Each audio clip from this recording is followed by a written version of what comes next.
Teman-teman, selamat bertemu kembali. Pada pertemuan kali ini saya akan mencoba memberikan sebuah gambaran terkait dengan tipe tampilan ataupun beberapa informasi yang kadang terlewatkan dari sebuah routerboard. Yang akan kita bahas kali ini adalah sebuah routerboard kecil, produk dari Mikrotik, yaitu routerboard Hublit. Di routerboard Hublit ini seringkali di kalangan network engineer adalah sebuah routerboard dengan harga yang murah tapi dengan fasilitas yang maksimal, tentunya dengan beberapa batasan-batasan tertentu yang tidak bisa dipungkiri. Untuk menggunakan Mikrotik ini ada beberapa bagian yang perlu diperhatikan. Ketika kita membeli, biasanya kita hanya akan memiliki atau menemukan dari box yang kita beli itu hanya dua hal ini. Jadi ada routerboard, ditambah lagi ada sebuah power adapter berbasis USB. Nah, saat kita membeli sebuah perangkat, biasanya terutama berkait dengan routerboard, biasanya kita terpaku atau hanya memperhatikan pada tulisan yang ada di sini, ada Hublit. Nah, jarang sekali kita memperhatikan informasi yang ada di sini. Nah, di bagian sini. Nah, kalau kita perhatikan di bagian sini, agak saya dekatkan. Nah, di sini tertulis Hublit, kemudian ada ETA1 dilanjutkan dengan beberapa karakter, atau terus di bawahnya ada WLAN, di bawahnya lagi ada barcode serial number. Jadi Mikrotik ini pada dasarnya dia akan menyertakan informasi ini, dan di boxnya dia akan menyertakan sebuah informasi terkait dengan IP default, username, dan password. Nah, kenapa saya penting langsung pada titik bahasan ini? Karena video ini biasanya digunakan, perangkat ini saya gunakan untuk praktek di kelas sebagai keterangan dari untuk dipahami oleh mahasiswa-mahasiswa saya. Produk kecil ini akan mempunyai beberapa interface yang perlu diperhatikan. Nah, kemudian di sini ada beberapa colokan.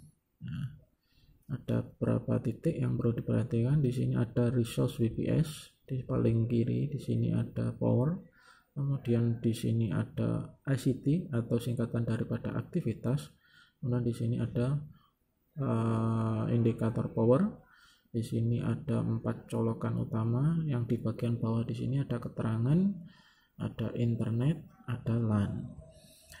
Secara default pengaturan yang ada di Mikrotik itu untuk akses up, saya sering menggunakan istilah interface up dan interface down. Kalau dalam materi di kelas, interface up adalah interface yang digunakan untuk koneksi dari Mikrotik yang mengarah ke internet. Sedangkan LAN itu ada interface down, itu dalam pengertian yang lain adalah kalau di perangkat ini diterangkan sebagai LAN. Ini adalah pengaturan default daripada bawaan Mikrotik. Kalau kita mau, kita bisa merubah. Jadi misalkan ini kita rubah, yang nomor 4 ini menjadi internet, 1, 2, 3 menjadi LAN. Apakah boleh? Boleh, tidak ada masalah. Nah, indikator-indikator yang ada di sini, ini power, ini artinya nanti kalau adapter ini kita colokkan. Nah, jadi prosesnya kalau kita mau colokkan, di sini ada adapter power USB tipe C. Biasanya ini outputnya hampir sama dengan charger handphone. Jadi kalau saya lupa tidak bawa adapter, biasanya saya menggunakan kabel data HP saya colokkan ke laptop juga tidak ada masalah. Jadi ketika kita colokkan nanti di sini, kita colokkan di sini, ini akan, saya contohkan sebentar, saya ambil cover power terlebih dahulu.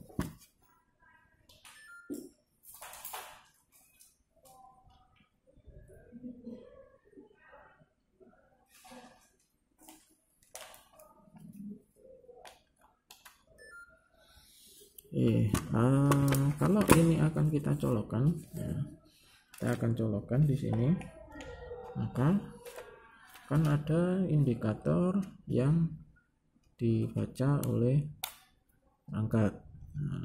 Saya coba cek dulu. Mungkin ada masalah atau, kira-kira ketika pertama kali dinyalakan di sini, ini kalau kita lihat di sini ada tombol power menyala, kemudian tadi sempat menyala sebentar terus mati. Ini artinya indikator aktif, itu artinya menunjukkan ada proses di dalamnya. Nanti ketika posisi mikrotik sedang bekerja, dia akan menjadi indikator ada proses atau tidak.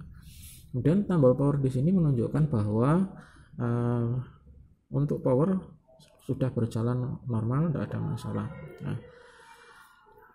Kemudian kalau kita perhatikan di sini ada Ether 1, ada VLAN. Ini artinya mikrotik ini walaupun secara kasat mata tidak mempunyai akses point, tapi dia mempunyai akses point di dalamnya.